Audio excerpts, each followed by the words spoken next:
So welcome to session 3. Basically, we are going to be talking about sexuality, dating, and intimacy as it relates to um, uh, the transition and being an adult with a neuromuscular disease. And I'd like to introduce our panelists. First up, we have Tran. Kay was diagnosed with limb-girdle muscular dystrophy and is a Toronto-based freelance creative. She has previously spoke about dating with a neuromuscular dystrophy, with a neuromuscular disorder. Sorry, and we are really excited to have her here. We have who else do we have here? We have Gabrielle Karafa. Gabriella Karafa is a social worker who is certified in perinatal mental health. Gabriella also has a certificate in rehabilitation services and has over 7 years combined experience working with individuals with disabilities and complex medical conditions. Gabriella works as a perinatal social worker in acute care settings and as a transition strategy team lead in pediatric rehabilitation. She has written about rediscovering your sexuality with a disability and has been involved in an online workshop that helps parents talk to kids with disabilities about sexuality. We have Micaela here. Micaela was diagnosed with SMA. She identified as a disabled intersectional feminist. Micaela is a marketing and communication specialist at accessibleemployers.ca. And we have Sydney Dick, and Sydney is my fiance. If you haven't met me yet, I am Jared Wayland. I am living with SMA type 3. And we are expecting a baby in January, and we were both recently featured in a Smashing Barriers episode, and Sydney spoke about interabled dating and dating somebody with a disability. So welcome everybody. Hi. Jared, before go ahead. Yes. I was just going to say, go ahead. Before we go ahead and start this topic, I'd just like to note for everyone that this session will be discussing sexuality, dating, and intimacy. So we advise you that is to be mindful of the topic. This is a safe space for this conversation. And just want to remind the audience of the topics ahead. Thanks, Jared. Over to you. Perfect. So I guess we'll start right off the bat with a simple question. It's not a simple question. I think it's a multifaceted question, but I'll put this one to Kay first. I think about how and when do you raise the issue of your disability if you want to date, if you want to put yourself out there and meet somebody? How do you raise that? How do you bring that up? Oh, yeah, that's a tough question. It depends on how comfortable you are in your own skin. I know initially I used to hide it, and so I wouldn't bring it up until I felt I trusted someone. You can still operate that way. I think it's about trust and how you feel they will respond to you. And but now that I'm in my 30s, it's a lot easier to just say, hey, here's the situation. Up front, this is what I live with. And let's move past that now and get to know each other as people.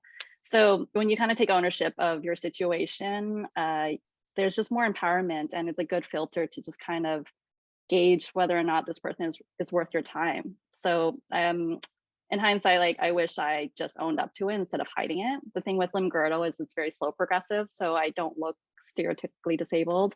I'm not visibly disabled, but I had to, it's like I can't do stairs, and there's certain things I couldn't do. So I wish I had communicated more that, hey, here's my situation, because it's very confusing because I look very able-bodied, but I'm not. So yeah, and now that I'm getting older, it's harder to hide it. So why hide it? Just say it up front, and then if they're like, hey, I still want to get to know you, then you can continue on. So I think it's just get it out of the way and move on.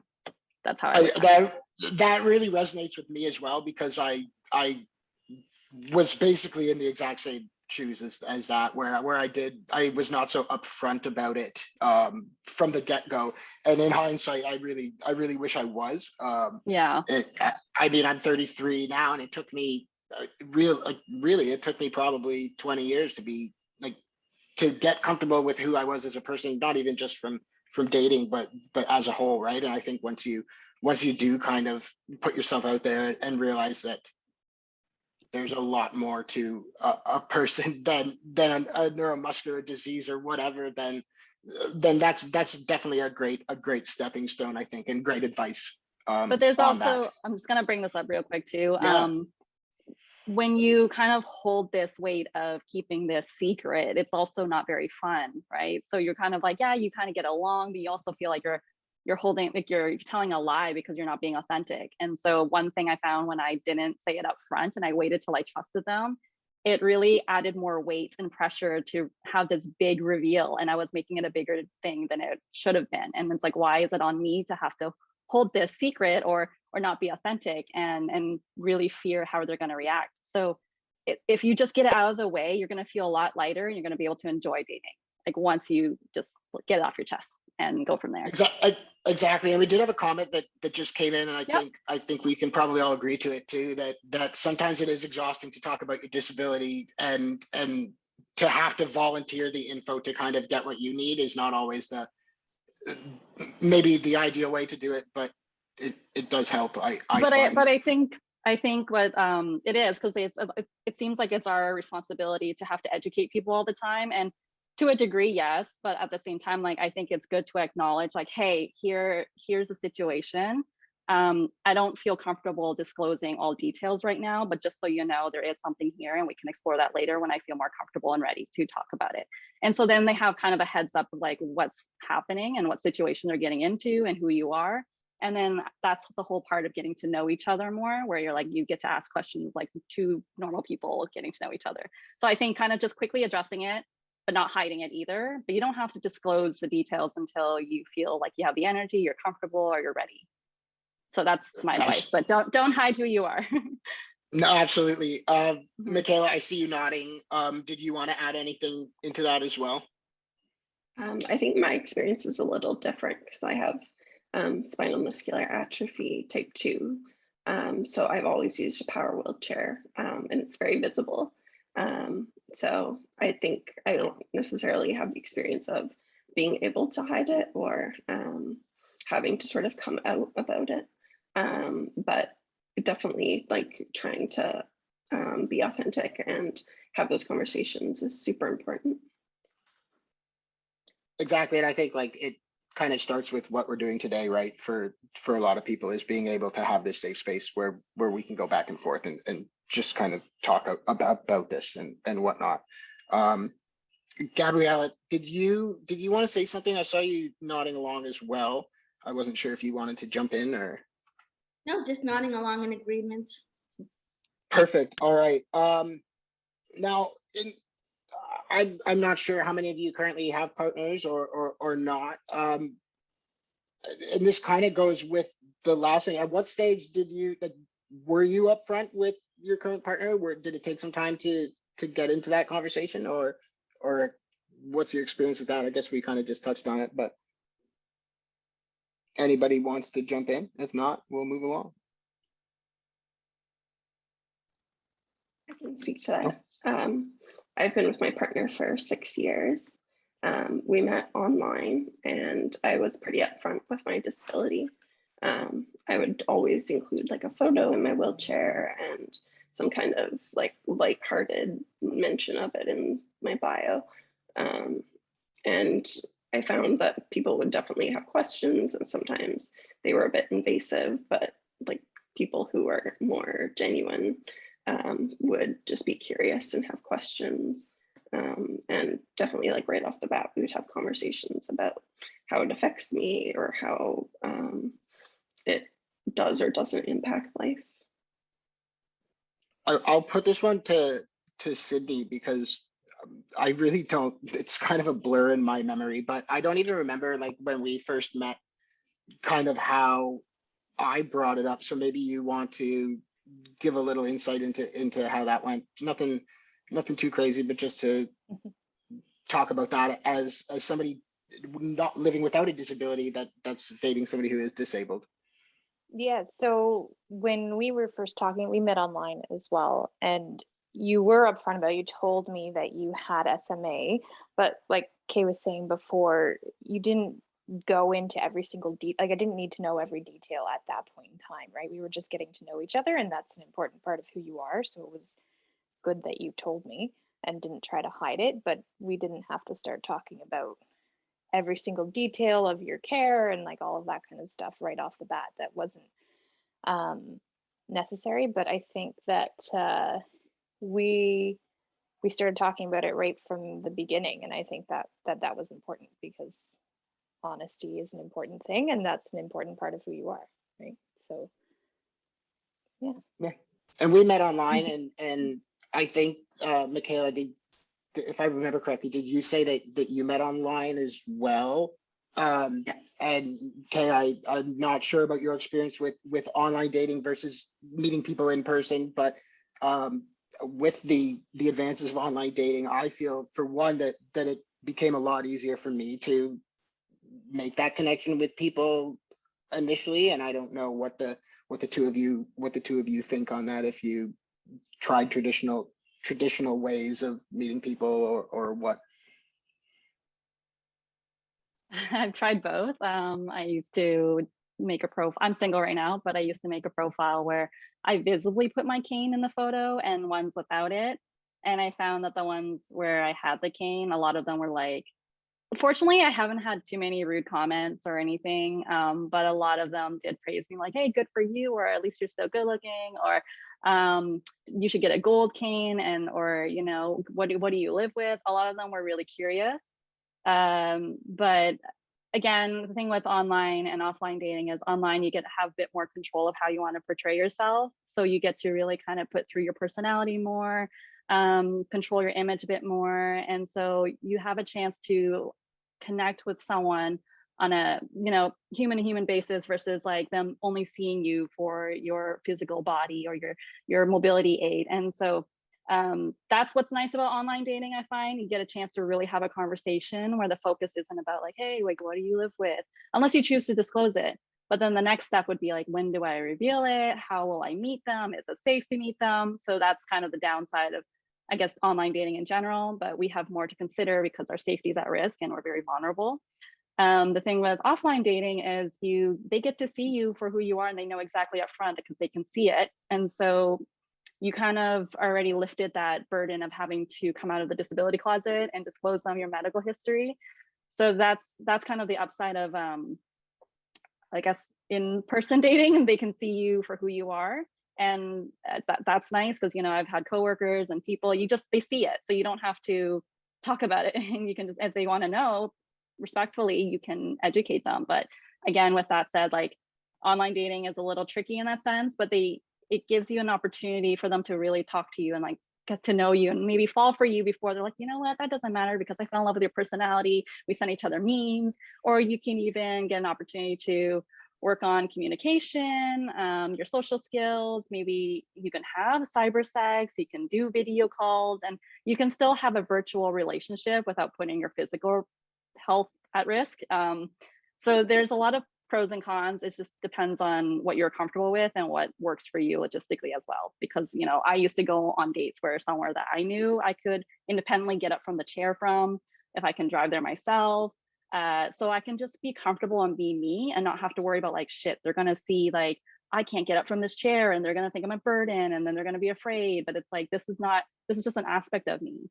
And so I would have to be very careful of what I reveal on the first few dates, because that's not all of me and that doesn't encapsulate me. So I don't want them to judge based on this like small glimpse of my reality. And so again, it's like, you got to pick and choose. And I agree with, you know, when you kind of state like, hey, here's my condition, here's what I'm diagnosed with, unloading like, you know, your symptoms, the care, all of that is very traumatic in itself to kind of relive that all the time, to have to explain that. And maybe the person that you're trying to get to know, they're like, whoa, that's a lot too much. Like, that's too much for me to hear at once too. And so you don't want to overwhelm them as well. And so it's just at the end of the day, just like talk like normal people. And if they want to know more, then that's great. But I don't think everyone also deserves to know everything you're going through. So be very selective of what you put out there too. Exactly. Perfect. Micaela, did you want to say something? No, you're good. Okay. And Kate, so we're gonna like jump off a little bit from the the online offline dating thing, the Tinder thing, whatever you want to call it. And you kind of touched on it in your last bit about we'll call it adaptive intimacy, right? Which may be a big concern going into something like this for people who have dated, who haven't dated, that, oh, what am I going to do if this situation arises, or if I do indeed want to be intimate with somebody and don't have that experience. So suggestions for adaptive intimacy, not necessarily specifics, but ideas of maybe how to approach that with your partner or prospective partner. Are you asking me specifically? Or anyone No, else? I'm not asking you. I'm asking anybody here who would like to join in. I mean, I'm single, so I'll talk about it because I'm very sex positive. Toys, get toys whether or not you're disabled. It's the best. It will save you and your partner the energy. Maybe you can reach certain areas that you can't. It takes the pressure off, or whoever. So I really think that's a great technology or assistive device. I don't know about adaptive exactly, because everyone's got different needs, but if you can find a toy that really works for you, your partner can use it on you, you can use it on yourself. You don't need someone. I really recommend just self-pleasure first, because if you are able to understand your body and your needs, you can communicate that with a new partner or anyone really, and be like, hey, this is what works for me. But if you don't know what you like, what works for you, how are they supposed to help you? And so I really recommend exploring yourself first, getting to know yourself first, and then learning how to communicate that and go from there. Like, you have to also remember at the end of the day, this is a very normal human need. Whether you're disabled or not, sex will be tricky. It doesn't matter who you're with. Every person is a new slate. So it's all about communication at the end of the day, and just getting to make sure that you're comfortable and you know what you need and want, and then articulating that, and then go from there. So absolutely. And I think that maybe Gabrielle can jump in on this too, because at least I felt growing up, like especially in the transition period, that I didn't have a lot of information coming from my doctor specifically, or I didn't really know who to reach out to, or who to approach. And I mean, at 13 or 14, it's a little bit awkward maybe going to your parents or somebody like that. So Gabrielle, if you can maybe touch on that, and if you have any suggestions or advice for people. I think it's really important to be comfortable with your healthcare team and have the healthcare team. I know there's some providers on right now to really bring it up as something normal, and not just at a certain age. I always found that really interesting, is like you hit 12, 13, and then you're like, so let's talk about this huge topic that really I've always felt should start a lot younger, in terms of knowing your body, understanding what your parts do, like trying to have that education given to you earlier, and that encouragement, like Kay was saying, to explore your own body, and to really get parents on board with that as well from an early age. And that's sort of what I always focused on when the child was really young, is to really talk to parents and try to normalize that from very early on, so that when they do have questions or concerns, if they don't feel comfortable going to their parents or caregivers, they can talk to someone on their healthcare team. I don't want to say a specific person on their healthcare team, because maybe you don't have access to an occupational therapist. Maybe you do. Maybe it's your doctor that's on your team that you feel most comfortable with, or the nurse practitioner, or the social worker. Whoever that person is, they can either direct you to the person that you could talk to, they can have a combined meeting, whatever makes you more comfortable if you do have any questions around that. But I really like what Kay said, like it's less about that partner piece and more about first understanding yourself, and what you need and what you like, and that self-love component. Because I think that's when we're talking about disability and sexuality, we're also talking a lot of times about relationships and healthy relationships, and it all kinds of start with understanding yourself. I'm gonna jump in here, but it's okay, go ahead. Yeah, sorry, there's just so much to talk about here. Yeah, but it's also about like consent and knowing your values, so you can set boundaries and understand where your boundaries are, right? So it's a very tricky, it's a lot of self exploration, I think, and understanding your relationship to how you feel around sex. Because if you feel guilty or ashamed every time you have a sexual thought, that's not a healthy way to begin even having one with another person. If you are operating from that low vibration state, like if you're thinking like, oh, like I can't believe I'm aroused right now, what does that mean?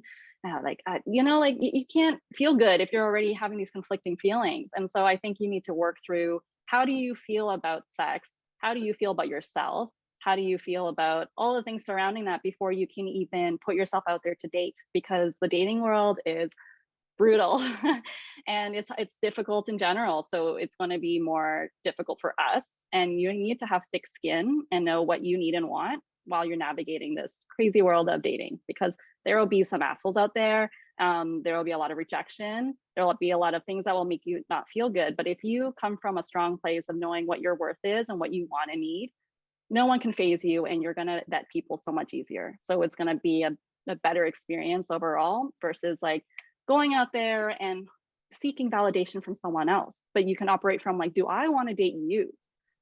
So it's a lot of making sure that you have a good sense of foundation and know what your relationship is to this whole topic of communication, sex, and sexuality and intimacy, and then going from there. But of course, if you find the right partner, you can grow together. But I think just having a strong sense of self-worth is really crucial to dating, especially online dating or dating in general, because we deal with so many barriers. We deal with a lot of ableism. You have to be strong, I think, to move forward and find the right person who is worth you. So that's it. Kay, you are right on point. And I also to really reimagine what life could also look like. And I think, we're talking about like LGBTQ community and how that's, people just completely ignore that in the disabled community, right? It's like, oh, no, like you shouldn't even want to have sex, let alone like, what do you mean you're queer? What do you mean? No, like this should not be a focus for you. And really reimagining what your life could look like. I just recently had a baby like 2 months ago. I'm a single parent by choice, dated for many, many years. And then, looking at that, this is what I wanted more than having a relationship right now that wasn't up to my needs, is to have a baby right now. And that's what I've done. And so really looking at, as Kay said, like looking at it like, do I want to date you? And that comes from really understanding yourself and, like she said, your values. And I really think, I'm so glad that this came up, because I think that's where it starts. We can't really go anywhere until we talk about that. Yeah, and when you come from a place of self-worth, you know that you're not settling because you're like, this person accepts me. And it's like, no, it's like, what do you deserve? So when you go out there operating from like, I know what I want and need and what I deserve, and I won't settle, you really take empowerment back into a situation that, we can't control having MD, but what we can control is how we're going to let people treat us. And it's like by setting these boundaries, because we know what we're worth and understand that. So I mean, I used to live with a partner, and he was amazing to me. And, it was nice to know there was like security. I had, my financial support, like emotional support. Everyone was like, wow, he would like marry you and love you to the end. And eventually I just felt like, what, I think as much as it was scary to leave someone like that, it's not right to stay because they check off all these boxes to accommodate my disability. And I followed my heart. And I think no matter what, we have to remember at the end of the day, we're people, we're human, and we have a soul, and we're here having a human experience. And it's nothing to do with our disability. These are just an exterior challenge. So always search inwards and understand your self-love and self-worth, and then go from there, because everything falls into place with how you're going to navigate stuff. When someone's like, hey, they make a weird comment to you, you're going to be like, yeah, what a joke. Next, swipe left, right? You're not going to be like, why? Is it me? Like, did I do something wrong? Like, you don't even waste time thinking about that. And so the beauty of having a disability is that it quickly vets out people from wasting your time and energy. And that's how I see it. And that's funny enough, because that was going to be my next question, was about what would you say to these people who have a little bit of self-doubt about maybe jumping into the dating pool or getting in a relationship, or if they want to, or whatever like that. But I think those are fantastic points. It's true. It's just be yourself. And to add on that, I think there is going to be stepping stones. Don't expect it to happen maybe with the first person you meet, or the second person you meet, or the third person you meet, or the fourth person you meet. But it can and does happen. And I mean, it took me a long time to get to the point where I am now. Like we are engaged, myself and Sydney, and like I said, we have we have a baby on the way, and that's something that I couldn't really see 5 years ago. But by putting myself out there and allowing myself to really be who I was, I've been kind of awarded all these really great things, and I didn't really have to do anything different except be myself. So that's kind of what I would say on that. All right. What else do we have to talk about on here today? Is there any questions? I think we do have a question that has come in. Let's see. Yeah, Jared. Yeah, go ahead, Hamir. I was just going to say, this is a great question, and it's common too. I've always felt that people view disabled people as asexual beings. So how do you communicate to others that you are sexually able? Who wants to take this one? I think you simply talk about it unapologetically, first of all, to let people know that this is just yes, you have sexual needs and desires. Two, just by speaking out about it, you're also, it's like a political act, because people assume that, yeah, you're disabled, you shouldn't have autonomy over your body. It's just for medical, it's just for here. It's not sexual. And it's like, no, I'm allowed to have needs. So talk about it. But if you're with, another person, you just feel chemistry. I think it should be something natural too.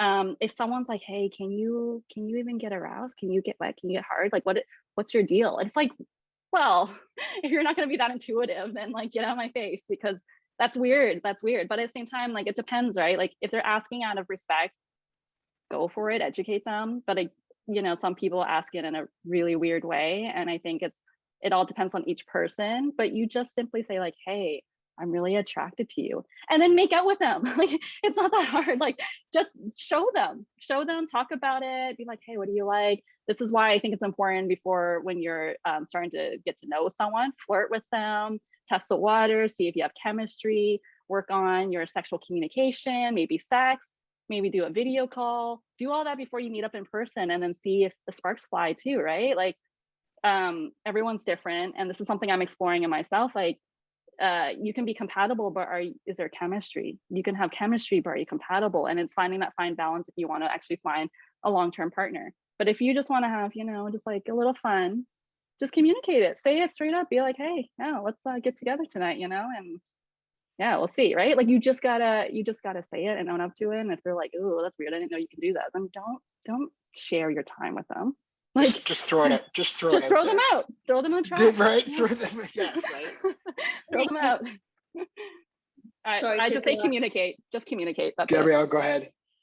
Yes, communication, and we really need to pay attention to the gender norms, right? So like, if you're a guy and people expect, it's this idea that they're supposed to be the pursuer, more aggressor, and so really trying to like look, and then the women, oh, we get pursued, and that's just the normal thing that people believe. And I think sometimes with people with disabilities, we kind of have to switch that up in a way. In some ways we have to like change it, and being okay with like, like how Kay just said, like, okay, go make out with them. But if you're physically restricted, it's going to be really hard to like just be like, I'm going to come and make out with you, right? Like, it may need to, that's really where your personality comes out. Like, make a joke like, wow, you're really far away, or like, just try to really communicate in a way that you feel comfortable. But it takes practice. And so when you're going on to the dating world, online dating can help with that. You can use your profile to signify that, you're open to fun,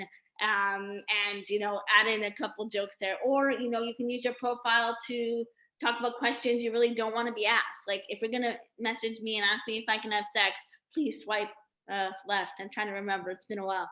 Like, I can't remember. So so these things, like, I think it's really about, again, understanding who you are and how you want to portray, and being willing to try different things. Okay, maybe that joke didn't land. Okay, maybe that comment, they didn't get what you were trying to get at. So like, keep trying, and it might be with different people. And it doesn't even mean that there's something wrong with what you said.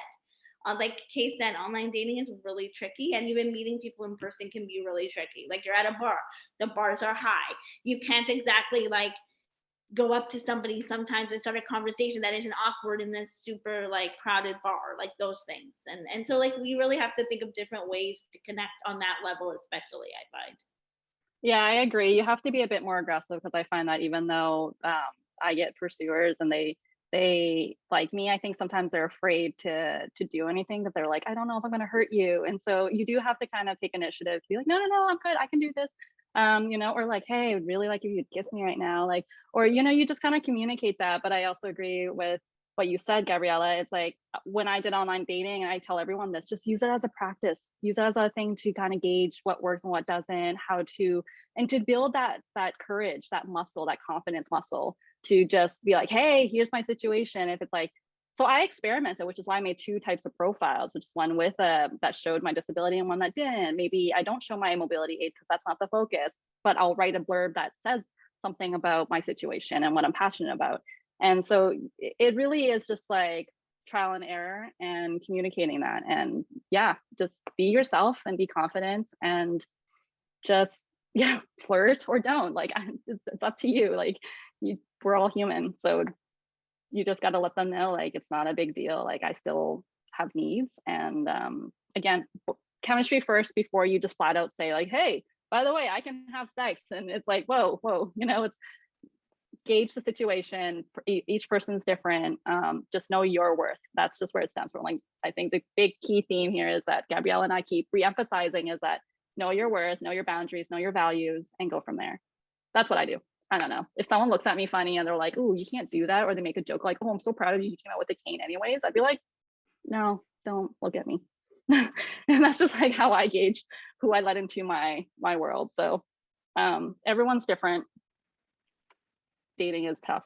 So yeah, I agree. And to kind of touch on what Gabrielle said, like, I don't think, like, you can't go into it thinking that it's going to look like it does in the movies. Like, it's not going to work that way for everybody, right? And not everybody's bodies work the same way. So not everybody can walk into their house and pick somebody up and throw them against a wall when they get home from work or whatever, right? But again, communication is, I think, what this really boils down to.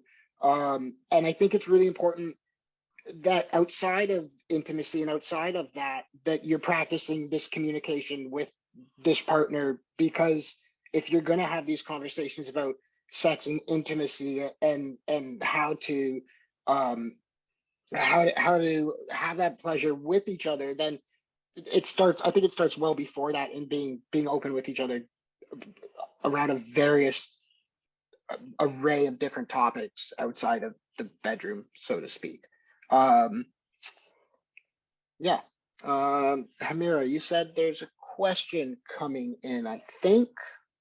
The question's actually for you, Jared. They wanted to know, as a man, can you speak to the what's your perspective on this topic, sexuality and disability?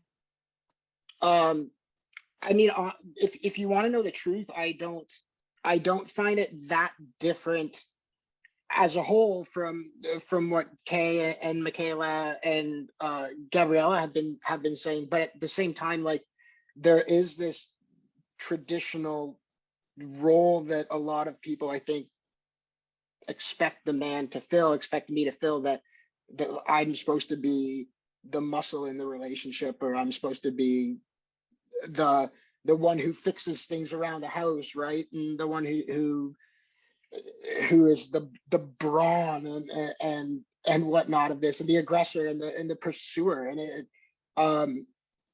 it was very hard for me to kind of realize that, okay, like, that's not how it has to be. And I think as a whole, we're still trying to figure this out, but that's not who I am as a person. Like, I'm physically not that person, so why try and be that person? And again, this boils down to, I think that the main thing that I'm getting from this conversation is that be yourself and be comfortable with yourself. And yes, it may not be the traditional way about courting or about dating or about doing whatever, but I can still date, and there's still somebody out there for me, and there's still somebody out there for you. And there's a lot of people that don't have tunnel vision when it comes to this kind of thing.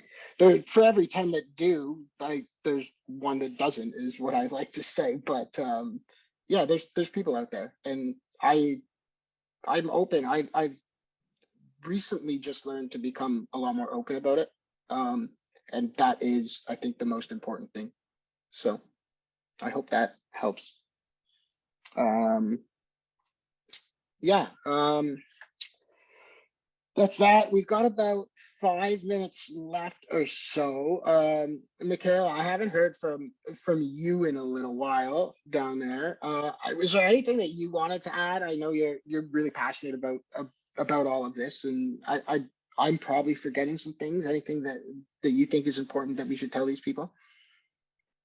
I think one thing that comes along with confidence too is realizing you don't need to educate everyone, and you don't need to even respond to everyone. So if you're in an uncomfortable situation, like you don't owe that person your time or your energy, and you don't always have to provide that education if they're approaching you in a rude or dismissive way, which often I think we encounter more than maybe able-bodied people.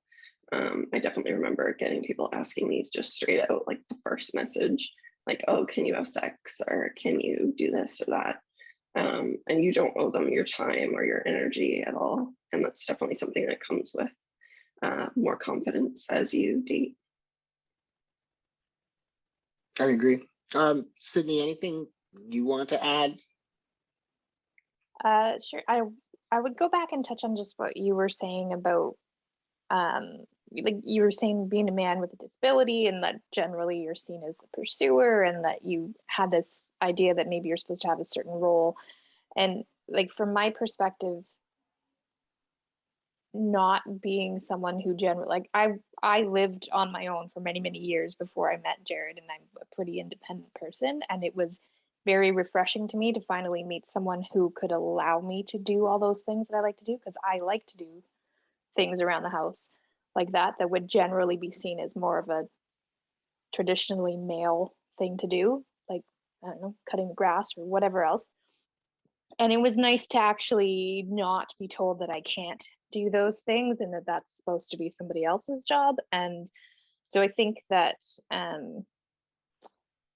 it's hard for people to wrap their, like, as a man with a disability, it's probably hard for you to wrap your head around not being able to do those things. But there's also the flip side of that, that it's nice for me to have somebody respect my independence and my abilities in doing some of those things, and not tell me that I can't because I'm a woman and so I'm not supposed to.